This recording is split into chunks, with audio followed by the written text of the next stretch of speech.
E agora começa mais um A Bíblia e a Ciência, com o Dr. Marcos Eberlin. Um podcast onde um cientista usa a Bíblia para interpretar a ciência e a ciência para referendar grandes verdades bíblicas. Olá, pessoal, bem-vindos a mais um podcast, A Bíblia e a Ciência. Esse podcast em que um cientista ousa anunciar que é a Bíblia que tem autoridade para interpretar a ciência, e não o contrário. Essa seria uma declaração de fé? Fé no impossível? Fé irracional? Não. Os grandes cientistas todos tinham a Bíblia como sua referência. Os pais da ciência. Kepler, Pasteur, Boyle, Schrödinger, Planck, pais da mecânica quântica, Boyle, o pai da química, Kepler, da cosmologia, Mendel, da genética, todos entendiam, inclusive pela sua ciência, que a Bíblia, uma grande referência de fé e ciência, usavam a Bíblia como guia de sua ciência. Entendiam pela palavra de Deus que tinham sido criados à imagem e semelhança de um grande Deus, portanto, tinham a mente de Deus para investigar a ciência. Misturar fé na Bíblia, essa fé racional que temos num grande Deus, o Deus bíblico, com ciência seria ruim? Não. 90% dos ganhadores de prêmio Nobel, homens que criam, que creem e que crerão em Deus. As estatísticas têm mostrado. Então, grandes cientistas, homens que criam, homens e mulheres que criam, que creem e que crerão em Deus. Boa ciência, melhor ciência se faz com a palavra de Deus, à luz dos princípios da palavra de Deus. Princípios, inclusive, de ciência. Muitos enganos, inclusive, da ciência teriam sido evitados se tivéssemos sempre usado a palavra de Deus como nossa referência em ciência, como mostramos aqui nos podcasts anteriores e continuaremos mostrando nos próximos.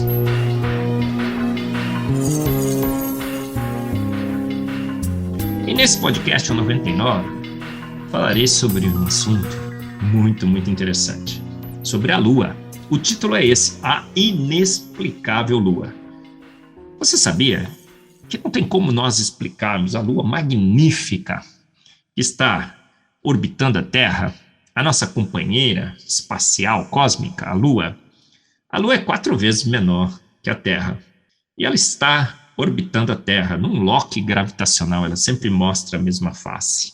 E pelos modelos naturalistas, aquela grande explosão que formou o universo, e de explosões de estrelas que poderiam ter formado uma poeira cósmica, não dá para explicar a Lua, não tem mecanismo.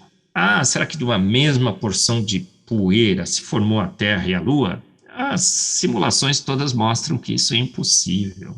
E por muitos anos, alguns modelos foram elaborados e abandonados. O último modelo diz que a Terra existia, era um pouco maior, e um grande astro, um dia, bateu na Terra, arrancou rocha fundida do interior do nosso planeta. E essa rocha agora se cristaliza formando a Lua. Faz sentido? Não. Todas as avaliações sóbrias desse modelo mostram que ele é impossível. O ajuste é fino demais, o astro teria que bater no ângulo certo, na distância certa, com a velocidade certa, arrancar a porção certa. Essa porção certa teria que se deslocar para o universo próximo da Terra, no local certo, condensar na temperatura certa. A Lua é sobrenatural, ela estabiliza a rotação do planeta Terra em 24 horas, perfeito. Então rodamos, esquentamos quando estamos do lado do Sol, esfriamos quando estamos do lado do universo, e a temperatura na superfície do planeta Terra se mantém ali em 16, 17, 18, 19 graus Celsius, dependendo da localização geográfica. Então, ajuste fino demais. A Lua cria as marés numa intensidade certa. Não é maré de menos, porque senão a água seria por demais estagnada, e nem maré de mais, senão teríamos grandes tsunamis varrendo os continentes. A Lua, portanto, é sobrenatural. É ajuste fino demais para processo naturalista de menos, para sorte de menos. Não temos sorte suficiente nesse universo para ter uma Lua como a Lua está do lado da Terra. Um astro gigantesco do lado da Terra. Ou a gravidade já teria atraído os dois, ou separado os dois. Não faz sentido. Não há hoje sequer um modelo naturalista decente para explicar a Lua. Essa colisão desse grande astro teria arrancado um material da Terra, sim, mas boa parte da constituição seria do outro astro. Então a Lua e a Terra deveriam ter constituições diferentes. Analisaram essas constituições, elas são muito próximas, não faz sentido.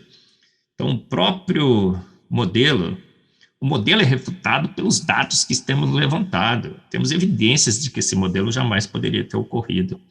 A probabilidade é zero, praticamente zero, excede limites probabilísticos. Mas o que a palavra de Deus fala sobre a Lua? Alguns versículos são bastante reveladores. Salmos 148:3 diz assim: louvem-no sol e lua, louvem-no todas as estrelas cintilantes.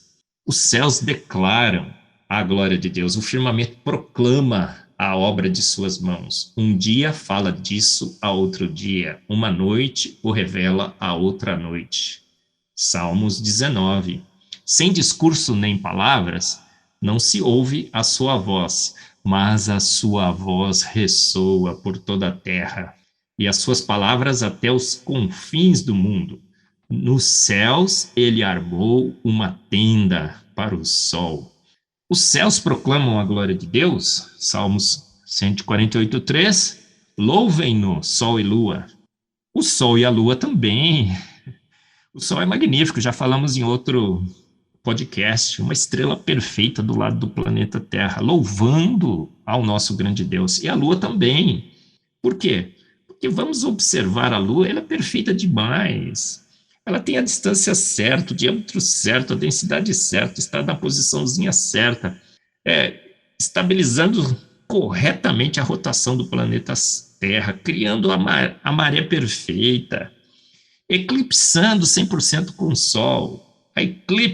O eclipse solar perfeito da Lua em frente ao Sol, louvando ao Senhor, que tudo fez.